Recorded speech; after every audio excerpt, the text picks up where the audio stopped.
kenapa di Indonesia kebanyakan laki-laki nggak menafkahi anaknya atau mantan istrinya ketika mereka sudah bercerai. Itu adalah karena kan di Indonesia ekonominya kan kayak gini ya.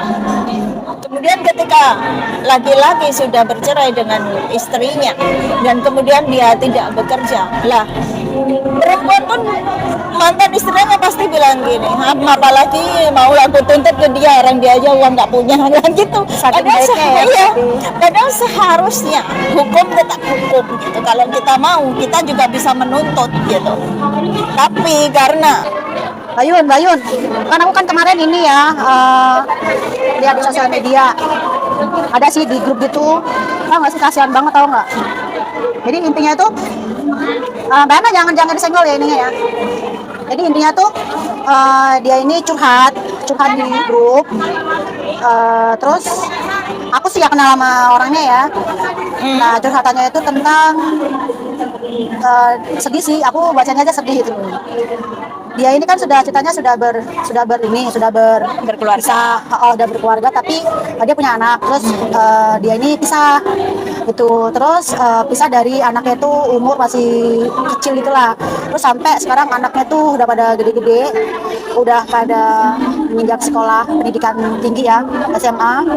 Nah terus si mantan lakinya itu dari kecil sampai sekarang itu nggak pernah yang namanya tanggung jawab. Jangan kan tanggung jawab untuk pendidikan ya, sekedar beli susu aja dari kecil tuh katanya tuh nggak pernah ngasih gitu loh Mbak. Itu sih. Terus ada lagi yang di teman Facebook aku juga sih, nah itu juga sama ceritanya tuh sama gitu loh.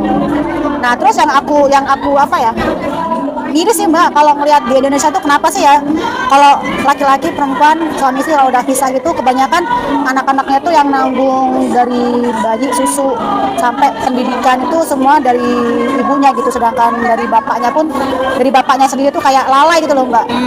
Gitu ya. Kenapa sih di Indonesia tuh kayak gitu banget? Biasanya tuh gini ya, itu tergantung pada waktu perceraian. Biasanya tuh memang hak asuh itu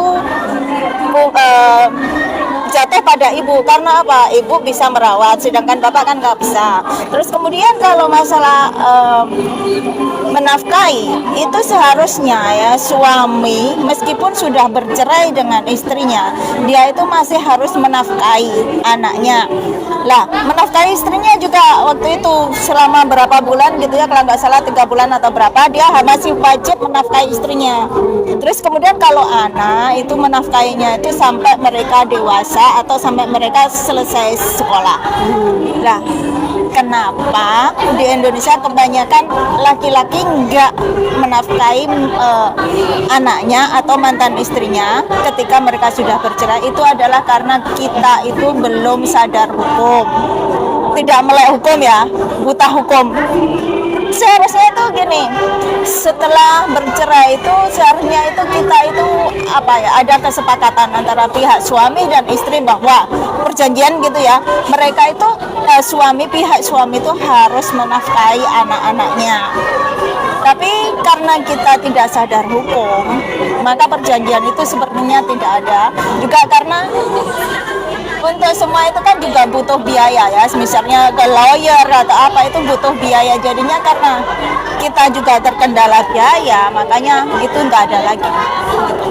Tapi kalau masalah hukum ya, lah mantan suami yang tidak menafkahi anaknya itu bisa dituntut. Bisa ya Mbak? Iya. Udah ada undang-undangnya ya? Udah ada undang-undangnya, dan memang harus kalau misalnya di luar negeri misalnya di USA ya, maka undang-undang itu sudah ada gitu. Jadi setiap ada perceraian, maka mantan suami harus memberi nafkah pada anaknya sampai mereka dewasa, sampai mereka lulus sekolah gitu. Dan jadi kalau mereka melanggar, mereka langsung aja dihukum gitu. Kita bisa menggugat mereka dan dihukum. Nah, sedangkan kalau di Indonesia, karena kita tidak sadar adanya hukum, tidak tahu kalau bisa menuntut mantan suami yang melalaikan kewajibannya, makanya istri dan anak itu yang jadi korban dari sebuah perceraian. karena banyak banget kasus yang aku lihat di Indonesia itu ketika mereka berpisah, bahkan belum resmi berpisah, si lakinya itu sudah heboh dia kawin lagi, Iya. kemudian dia akan disibukkan dengan kehidupan dia tuh yang baru dan dia melupakan yang sudah ada gitu loh. Kenapa kayak gitu banget gitu? Padahal kan kalau dipikir-pikir orang, kalau yang kita lihat ya Mbak, kita kan di Hong Kong nih. Di Hong Kong kan jarang ya yang sudah bisa lantas heboh, gampang banget kawinnya gitu ya. Iya. Kalau di Indonesia kan ini, padahal kan di Indonesia kan kalau dibilang, kalau menurut hukum Islam kan juga begitu ya. Kenapa mereka tuh kayak abai banget gitu loh. Tergantung dari kita, SDM kita juga ya, masyarakat Indonesia, di mana memang tidak semua masyarakat Indonesia itu SDM-nya rendah, tapi kebanyakan kan gitu. Apalagi dengan hukum Islam yang membolehkan bahwa laki-laki boleh mempunyai 4 istri, lah itu jadi sebuah jadi seperti sebuah kelonggaran untuk seorang laki-laki untuk melakukan sebuah perselingkuhan gitu. Gitu ya. Alih-alih bisa nikah banyak, daripada berbuat dosa, mending nikah siri lah sama itu, sama ini, sama yang itu. Nah gitu.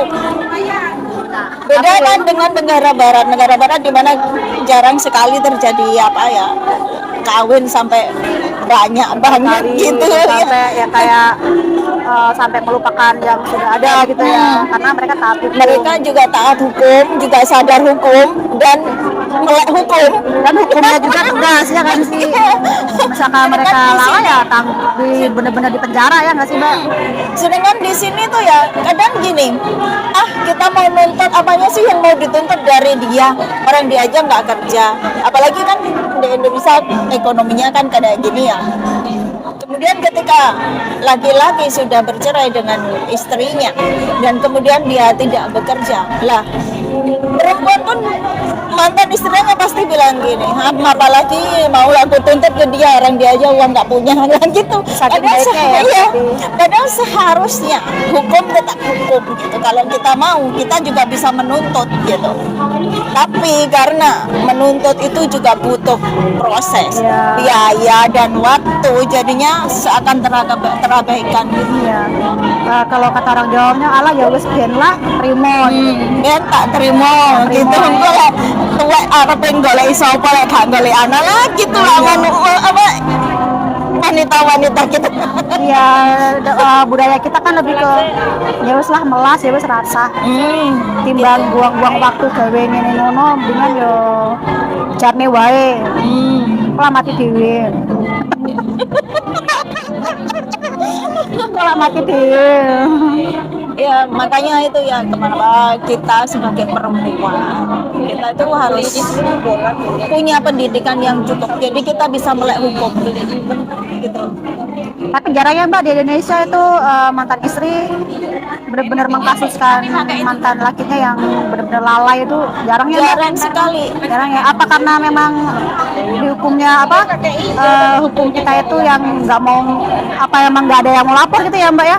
Yes, apa ya namanya? Mungkin karena nggak ada yang lapor. Terus kemudian faktor itu tadi, uang. Buat lapor, buat ngurusin ini itu kita itu juga butuh biaya. Lah daripada biayanya buat laporan ke sana kemari, buat nyewa lawyer, kan mending buat anaknya. Iya sih. Nah, itu Sekali sekali ada yang berani ngelaporin pencarakan gitu, kayaknya biar ada efek jerah buat laki-laki yang lalai sama tanggung jawabnya sama anak-anaknya gitu. Aku kadang kesel loh Mbak, kenapa sih selalunya ibunya yang selalu pihak perempuan yang jadi pihak korban, perempuan. apalagi anak. Kasihan banget anak itu kalau kita bercerai itu, bener. apalagi kan kalau perempuan kan kalau sudah pisah gitu kan dia jarang yang kayak mau kayak gatel terus pengen cepet-cepetin lagi, ya beda sama laki ya kan. Kalau laki kan harus kayak nggak bisa lama, dia ini nggak bisa ini, tapi dia nggak mikir gitu loh. Iya, apa ya, karena perempuan lebih memikirkan anaknya daripada kebutuhannya. Iya betul. Itulah Indonesia. Kalau Mbak Yuni buat pesan buat mbak-mbak yang di luaran sana, yang sedang para mbak-mbak single parent di luaran sana, apa nih pesannya buat mereka? buat yang single parent ya tetaplah berjuang untuk anakmu. Gitu aja, soalnya apa? Anak itu segalanya. Nanti anak-anak yang akan ngurusin kita ya di masa tua ya Mbak ya. Iya, dan kalau bisa sekolahkan anak sampai dia itu benar-benar berilmu. Ya, buat mereka pintar, biar tidak dibodohi lagi sama yang namanya laki-laki dan sebuah perceraian. Pesannya buat para laki-laki yang kebetulan nonton video ini apa nih pesannya buat mereka? Kalau buat laki-laki ya, jadilah laki-laki yang bertanggung jawab. Itu aja. Udah itu aja. Sesimpel itu loh. Sesimpel itu. Kenapa? Laki-laki yang bertanggung jawab. Kalau ada yang bilang gini ya, pilihlah laki-laki yang mencintaimu. Kalau bagiku bukan. Pilihlah laki-laki yang bertanggung jawab. Gitu. Terhadap diri kita maupun keluarga kita. Karena kalau mencintai saja tanpa tanggung jawab, nggak mungkin jadi sebuah rumah tangga. Tapi kalau laki-laki itu mencintai kamu, bertanggung jawab, dia sudah otomatis mencintai kamu. Karena dari tanggung jawabnya itu membuktikan bahwa dia itu benar-benar cinta sama kamu. Iya betul. Iya ya Mbak ya. Iya. Ya, begitu. Kira-kira. Inilah, terus mudah-mudahan ada perempuan, ada di dalam sini ada. Mudah-mudahan ada salah satu istri yang ada yang melaporkan biar jadi perhatian buat para laki-laki yang lalai itu ya Mbak ya. Moga-moga aja ada gitu ya.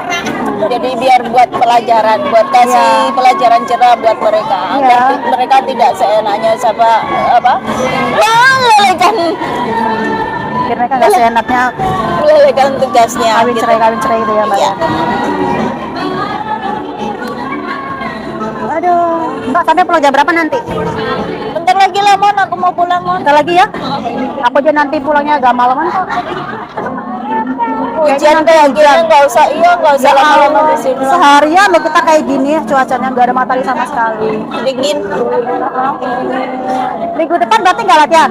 Nggak tahu, nunggu dulu. Kalau ada dia ngajakin tanggal 5 hiking ya aku tanggal 5 nggak latihan. Tapi kalau belum tanggal 5 misalnya setelah tanggal 5 ya aku tanggal 5 latihan. Nah, pokoknya kabarin aja ya. Siap. Minggu depan temanya apa sih kita? Kamu mau tanya sama aku? Ntar dulu aku mau ini. Aku biasa ada model nggak sampean? Enggak, kamu nyari. Oke, gua siap-siap. Nanti aku cariin temen aku yang istilahnya kalau dia ada kebaya nanti tak suruh bawa dia kebaya.